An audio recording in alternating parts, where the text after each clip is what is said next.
Bismillahirrahmanirrahim. Innal hamdalillah nahmaduhu wa nasta'inuhu wa nastaghfiruh wa na'udzu billahi min shururi anfusina wa sayyiati a'malina. Wa man yahdihillahu fala mudilla lahu wa man yudlil fala hadiya lahu. Asyhadu an la ilaha illallah wa asyhadu anna Muhammadan 'abduhu wa rasuluh. Ya ayyuhalladzina amanu ittaqullaha haqqa tuqatih wa la tamutunna illa wa antum muslimun. Ya ayyuhan nas ittaqu rabbakumul ladzi khalaqakum min nafsin wahidah wa khalaqa minhuma zawjaha wa ba'atha minhuma rijalan katsiran wan nisaa. Ya ayyuhalladzina amanu ittaqullaha wa qulu qawlan sadida yuslih lakum a'malakum wa yaghfir lakum dhunubakum wa may yuti'allaha wa rasulahu faqad faza fawzan 'azima. Amma ba'd, fa inna asdaqal hadits kitabullah wa khairal hadi hadi Muhammad wa syarrul umur muhdatsatuha wa kullu muhdatsatin bid'ah wa kullu bid'atin dhalalah wa kullu dhalalatin finnar. Usikum wa usi nafsi bitaqullaha 'azza wa jalla. Ndugu zangu Waislamu, baada ya kumshukuru Allah subhanahu wa ta'ala, tunazitaka rehema na amani zimwendee mtume wa Mwenyezi Mungu, kipenzi wa Mwenyezi Mungu, mwisho wa manabii, mtume wetu Muhammad sallallahu alaihi wasallam. Tunazitaka pia rehema na amani ziwaendee watu wa nyumbani kwake, maswahaba wake, amali zake na Waislamu wote watakaoshikamana na sunna na mwenendo wake mtume wetu Muhammad sallallahu alaihi wasallam. Kuwahusia katika jambo la kumcha Allah subhanahu wa ta'ala. Hakika jambo la kumcha Allah subhanahu wa ta'ala ni jambo kubwa ambalo Mwenyezi Mungu amelitilia mkazo ndani ya Qur'ani.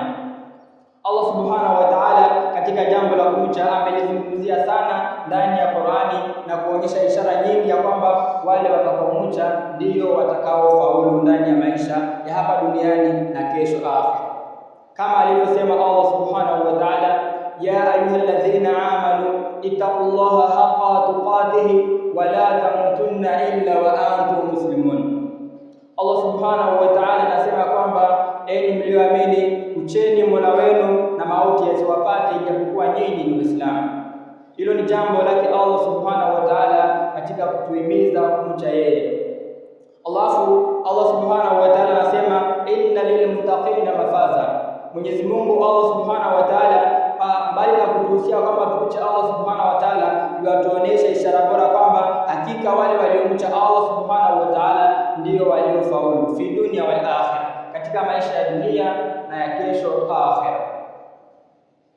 Kwa hivyo jambo la kumcha Allah subhanahu wa ta'ala ni lazima kwangu na kwako, na ni lazima tulizingatie katika kumcha Allah subhanahu wa ta'ala. Kumcha Allah subhanahu wa ta'ala ni pale kukataa yale aliyokataza na kuyaamrisha yale ambayo Allah subhanahu wa ta'ala aliyoamrisha. Ndugu zangu Waislamu, Ijumaa ya leo nataka tuzungumzie jambo ambalo ni bora sana ndani ya maisha ya mwanadamu. Jambo ambalo mtu akilitafuta ndani ya maisha yake au mtu akishikamana nalo ndani ya maisha yake itakuwa faida kwake kwa maisha ya dunia na kesho akhera. Na tuangalia ukubwa wa jambo hilo venye Mwenyezi Mungu amelizungumzia ndani ya Qur'an, venye Mtume Muhammad sallallahu alaihi wasallam amelizungumzia ndani ya hadithi, na maswahaba jinsi walivyopigania kulipata jambo hilo. Na jambo hilo si lingine isipokuwa ni elimu yake Allah subhanahu wa ta'ala. Ningetaka nikwambia kwamba hapa duniani kuna elimu nyingi ama kuna shule nyingi, lakini pale kutafuta elimu mtu huwa ndio atakuwa kama atafuata elimu ya namna gani. Kuna elimu ya dunia na kuna elimu ya dini. Atakayesoma elimu ya dunia huenda apate mafanikio hapa duniani au akose, lakini yule atakayejitahidi kwa ajili ya kusoma elimu yake Allah subhanahu wa ta'ala, yule atakayejitahidi ama atakayejitolea kwa ajili ya kujua ama kwa ajili ya kujua dini ya Mola wake, wallahi Allah subhanahu wa ta'ala atakupatia ujira hapa dunia na kesho akhera. Jambo la kwanza, alhamdulillahi alladhi khalaqa as-samawati wal ardh, namshukuru Allah subhanahu wa ta'ala ambaye kwamba kaumba mbingu na ardhi.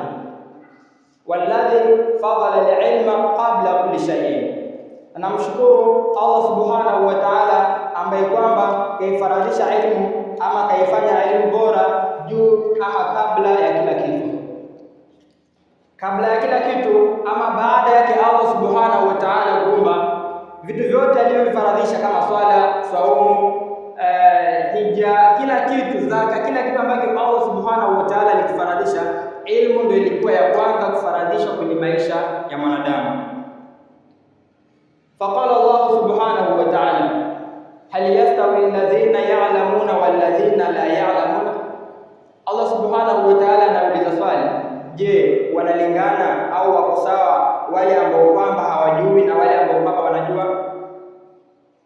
Ajawab, la yastawiyan. Yule mtu ambaye kwamba amesoma dini yake Allah subhanahu wa ta'ala na yule mtu ambaye ni mjinga ambaye hajasoma dini yake Allah subhanahu wa ta'ala hawalingani ama hawako sawa. Mwenyezi Mungu kapana dalili ndani ya Qur'ani, la yastawiyan, ndani ya maisha ya dunia na kesho akhera. Waqala Rasulullah sallallahu alayhi wasallam, al-ilmu nura wal huda wal jahalu dhulumatu wa dhalala. Elimu ni nuru na ni uongofu, na ujinga ni kiza na ni upotofu.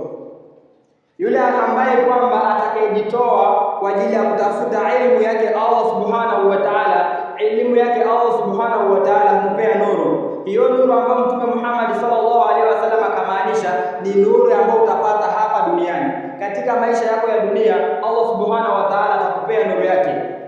Utapata nuru ndani ya maisha yako ya dunia, walhuda na ni uongofu. Allah subhanahu wa ta'ala katika kutafuta dini yake atakuongoza katika siratul mustaqim, atakuongoza mpaka janna, atakuongoza katika heri, atakuongoza katika mambo mazuri ambayo watarajia.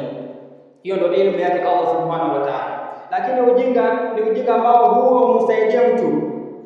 Mjinga ni yule ambaye kwamba anajua elimu yake Allah subhanahu wa ta'ala ni wajibu, lakini hataki kusoma. Ana mila za kusoma lakini hataki kumsogelea Allah subhanahu wa ta'ala. Alafu ujinga amsaidia mtu na lolote kabisa.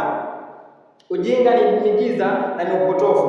Kwa mfano, katika kuswali, katika shurutu za swala, za swala anasema kwamba mtu awe akijua jinsi ya kuswali. Uwe unajua jinsi ya kuswali, uelekee kibla, ujue mahali pa kuswalia kuna namna gani. Lakini yule ambaye hajasoma atakuwa hajui jinsi ya kuswali.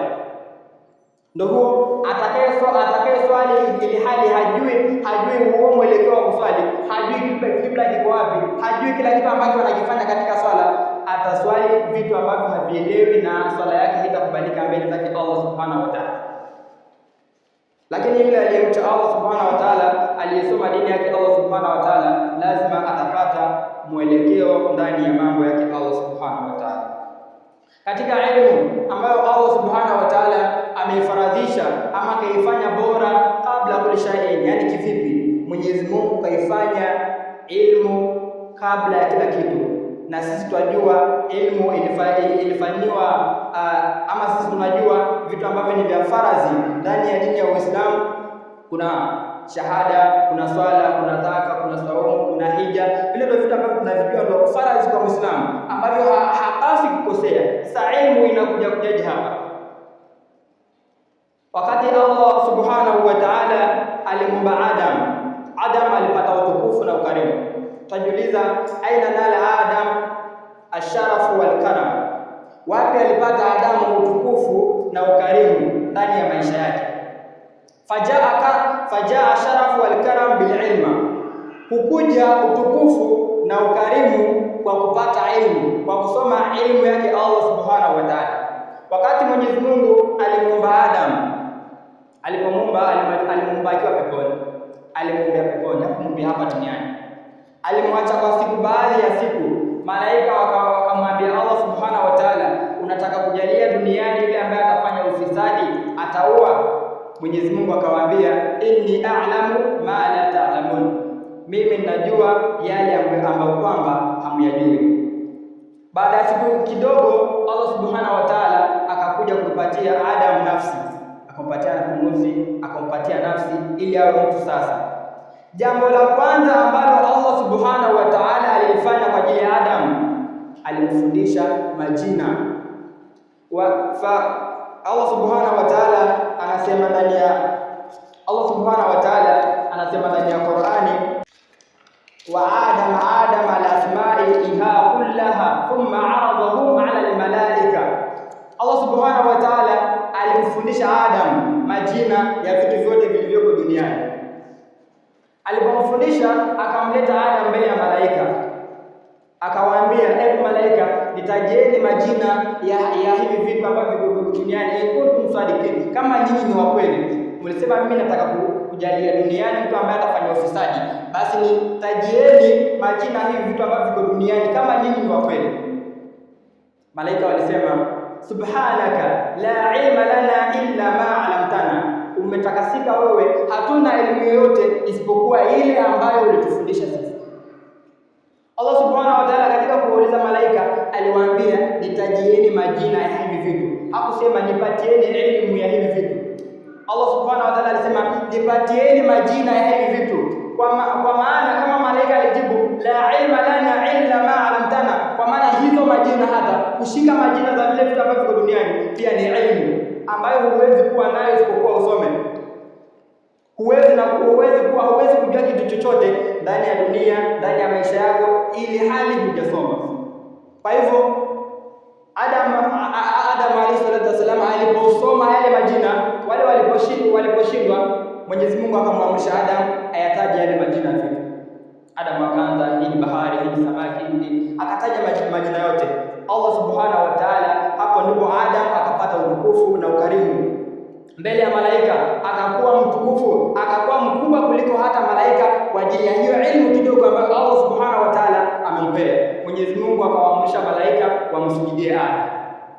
Kwa nini? Hawakumsujudia kwa sababu yeye ni bora kuliko, walimsujudia kwa sababu ya elimu ambayo ameishika kwake Allah subhanahu wa ta'ala.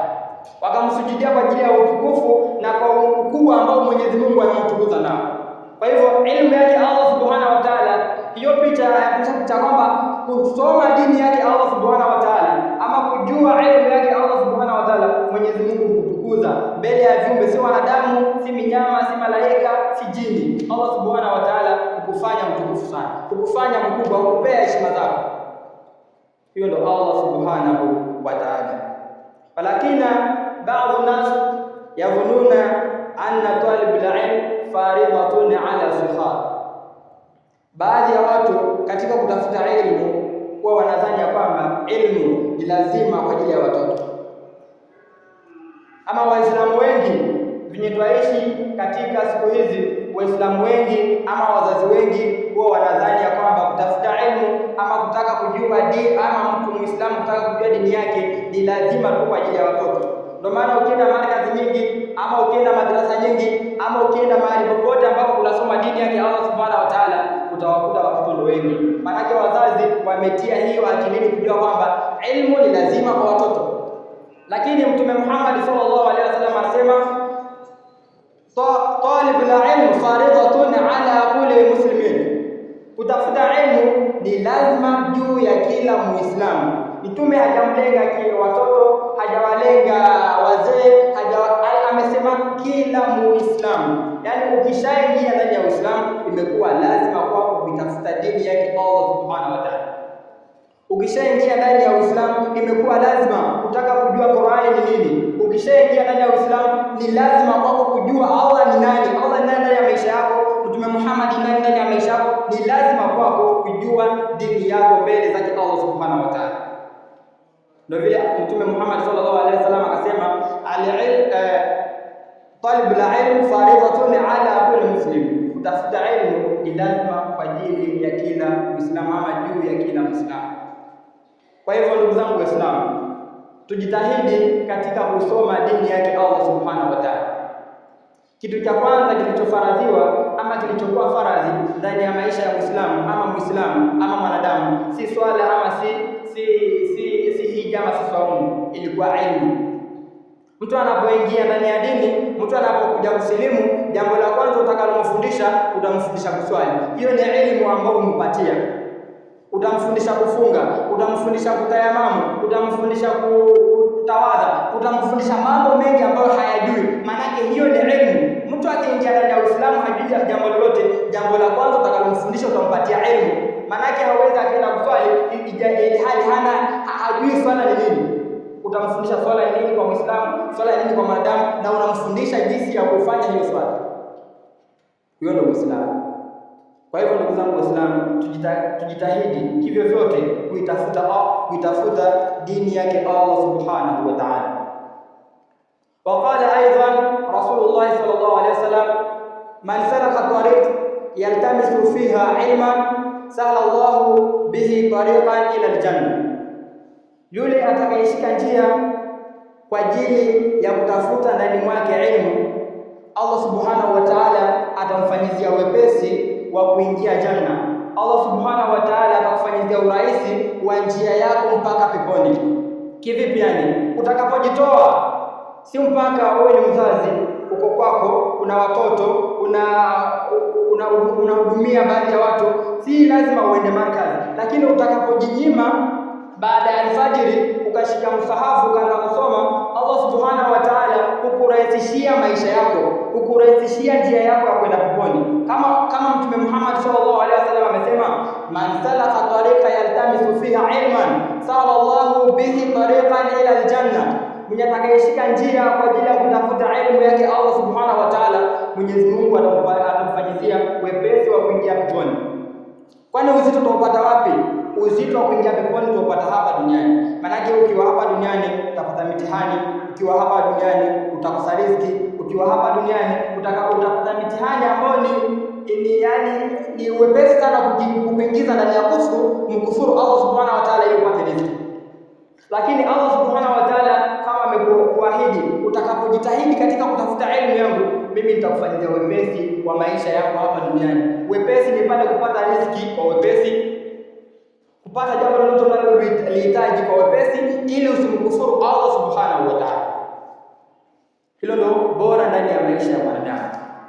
Kwa hivyo fadhila za kusoma dini yake Allah subhanahu wa ta'ala ni nyingi sana, ambazo inabidi mimi na wewe tuzingatie na mimi na wewe tutafute. Kwanza, katika kusoma Qur'ani, yule ambaye ni msomaji wa Qur'ani ama yule ambaye unasoma dini yake Allah subhanahu wa ta'ala, unaposhika Qur'ani kwa ajili ya kusoma kwa ajili yake Allah subhanahu wa ta'ala, ukitarajia malipo kwake Allah subhanahu wa ta'ala, kwenye hurufu moja Allah subhanahu wa ta'ala ukupea thawabu 10. Alafu imagine utakapomaliza Qur'ani sura moja tu ama aya moja ama sura moja utakapomaliza katika kusoma, kama ni alif lam mim. Alif lam mim ina hurufu 3. Hizo hurufu 3 utakapomaliza kuzisoma kwa ajili yake Allah subhanahu wa ta'ala, Mwenyezi Mungu kupea thawabu zisizokuwa na kipimo. Katika kumaliza sura ama katika kusoma Qur'ani tilawa ama kivyovyote vile, kwa kadri utakavyoweza, Allah subhanahu wa ta'ala kupewa thawabu nyingi. Fadhila ya pili, mwenye kusoma Qur'ani huwa inakuwa uongofu kwake, kama alivyosema Allah subhanahu ndani ya Qur'ani, dhalika alkitabu la raiba fihi hudan lilmuttaqin. Hiki ni kitabu kisichokuwa na mashaka ndani yake na ni uongofu kwa wale waliomcha Allah subhanahu wa ta'ala.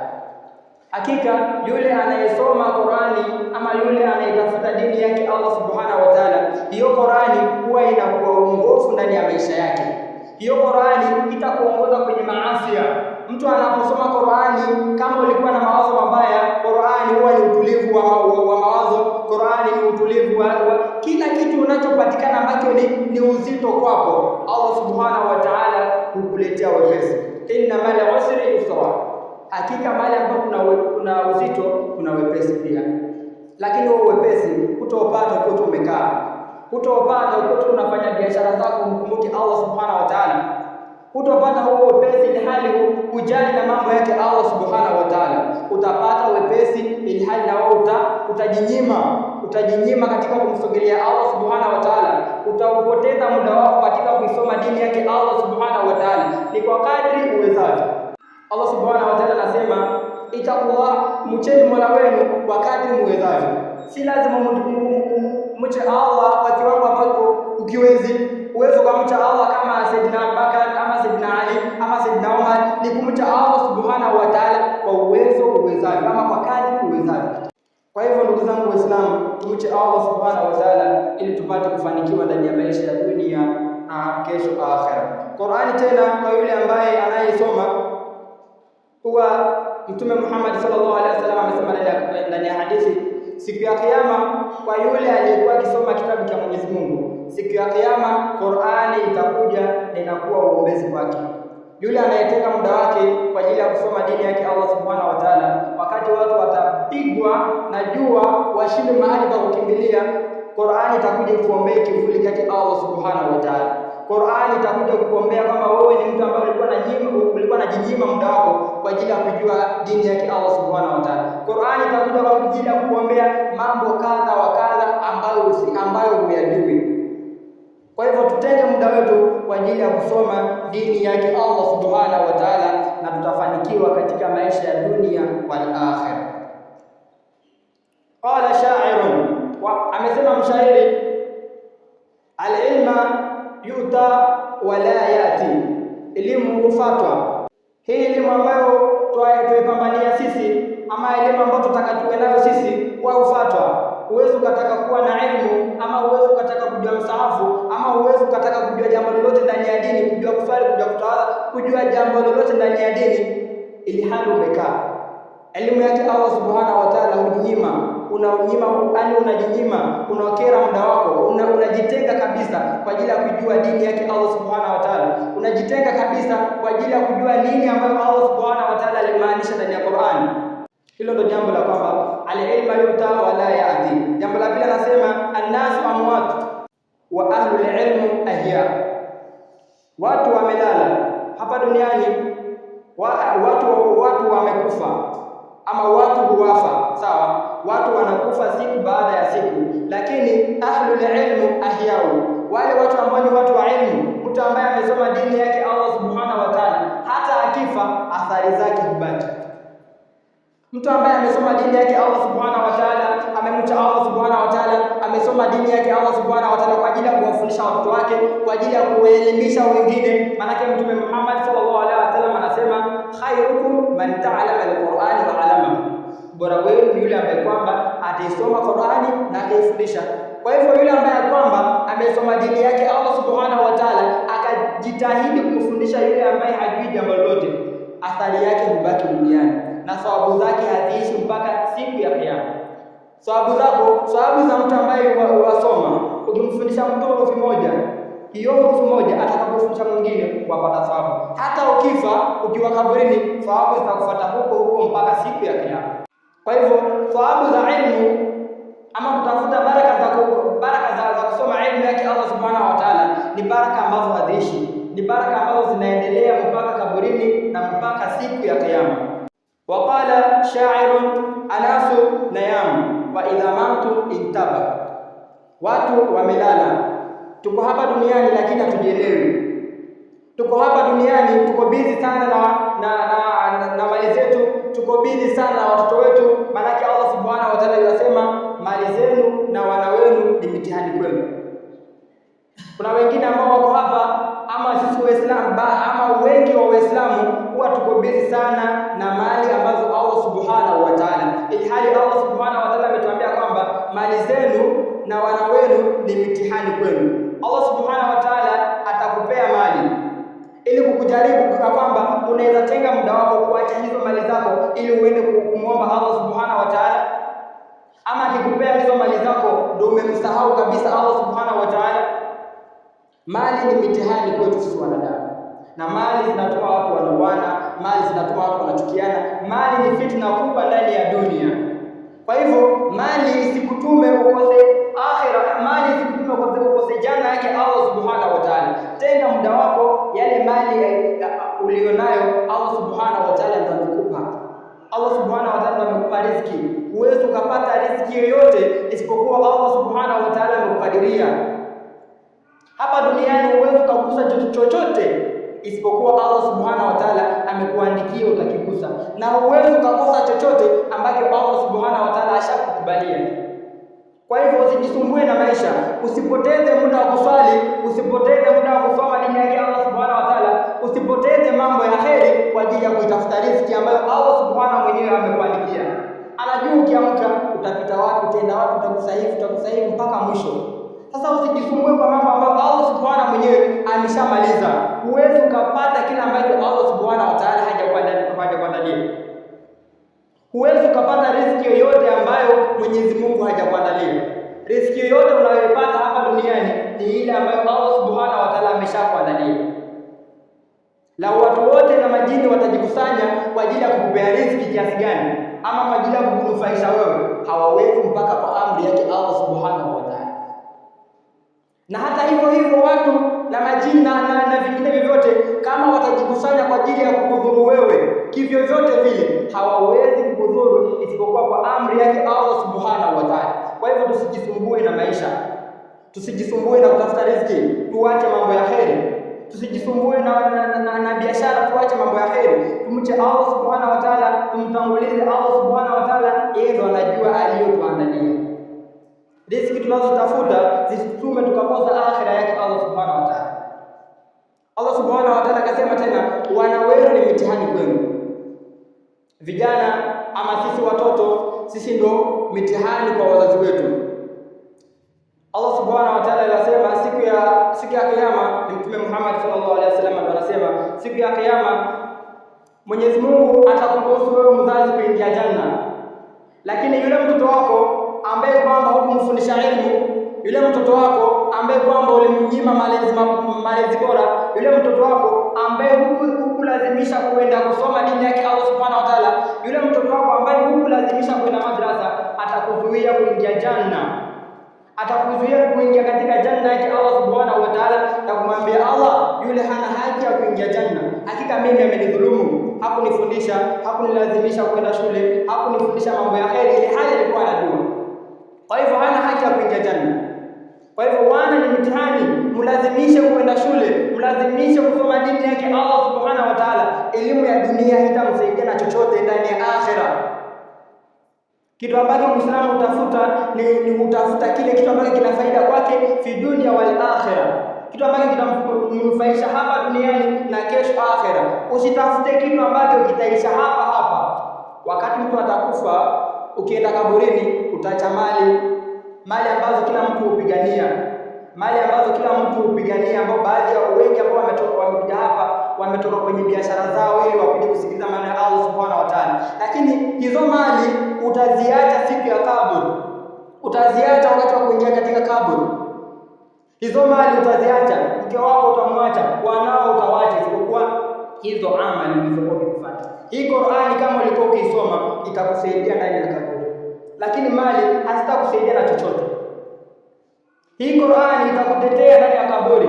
Hizo swala unazoswali zitakusaidia ndani ya kaburi. Hizo sunna unazoswali zitakusaidia ndani ya kaburi. Kila kitu cha kheri ambacho unakifanya kwa ajili yake Allah subhanahu wa ta'ala kitakusaidia ndani ya kaburi, ijapokuwa utasimama na msimamo. Kwa hivyo ndugu zangu Waislamu, tujitahidi katika mambo ya kumcha Allah subhanahu wa ta'ala, ama tujitahidi katika mambo ya kusogelea katika mambo ya kutaka kujua dini yake Allah subhanahu wa ta'ala, mtume wetu na mambo kadha wa kadha. Allah subhanahu wa ta'ala atatulipa mengi ambayo huwezi kuhesabu. Aqulu qawli hadha, bismillahir rahmanir rahim, alhamdulillahi rabbil alamin, wassalatu wassalamu ala sayyidina Muhammad sallallahu alayhi wasallam. Alhamdulillahi alladhi فضل العلم على الجهل، والذي خلق السماوات والأرض، فقال هل يستوي الذين يعلمون والذين لا يعلمون؟ وقال رسول الله صلى الله عليه وسلم العلم نور والهدى والجهال ظلمات وظلام. Ndugu zangu Waislamu, kuendelea kidogo tukimalizia jinsi tumeongea ndani ya mawaidha yetu ya kwanza, tumetaka tujue ubora wa elimu kwenye maisha ya Muislamu. Elimu ni lazima kwenye maisha ya Muislamu, na elimu ndio kitu cha kwanza kilichofaradhiwa ama kilicholazimisha kwenye maisha ya Muislamu. Kwa hivyo ni lazima kwangu na kwako kuitafuta elimu yake Allah subhanahu wa ta'ala.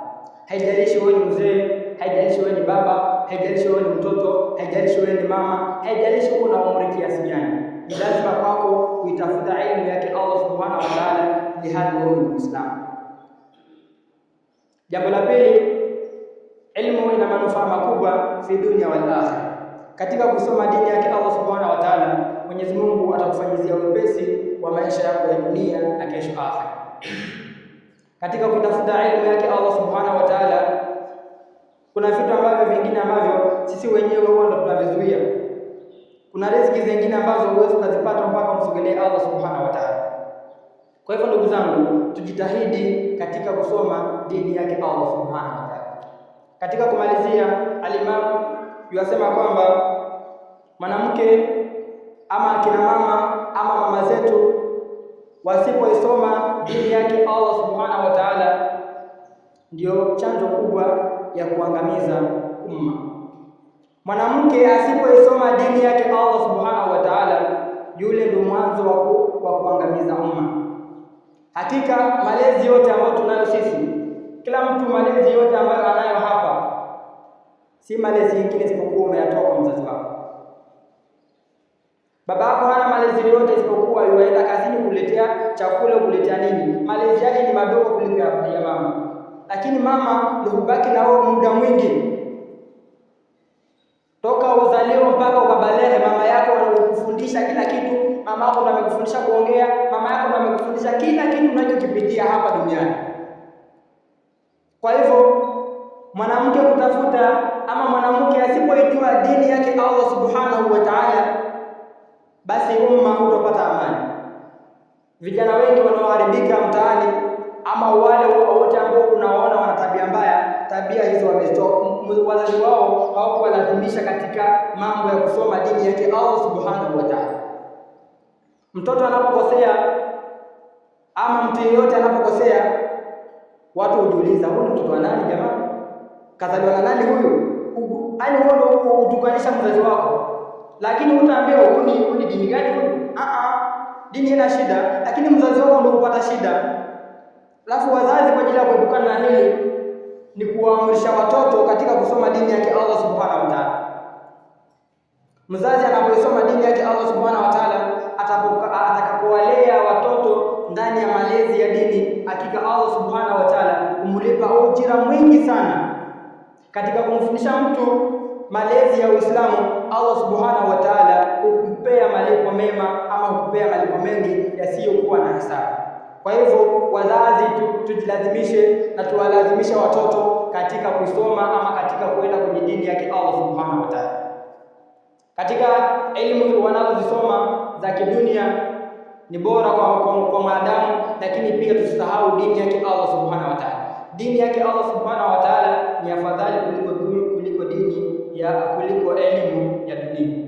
Kwa hivyo jambo la kudhania ni kuwaamrisha watoto kuzingatia Qur'ani, kuzingatia elimu yake Allah subhanahu wa ta'ala. Na hakika katika kufanya huo mchakato wa kuwakimbiza watoto, kuwalazimisha watoto, kuwaamrisha katika mema, Allah subhanahu wa ta'ala atakulipa malipo mema. Kwa hiyo ndugu zangu Waislamu, tumche Allah subhanahu wa ta'ala ili tupate kufanikiwa. Tusome dini yake Allah subhanahu wa ta'ala ili tupate kumjua. Tusome sira yake Mtume Muhammad sallallahu alaihi wasallam ili tupate kumtukuza. Tusome vitu vingi ili tujue ndani ya dini yake Allah subhanahu wa ta'ala.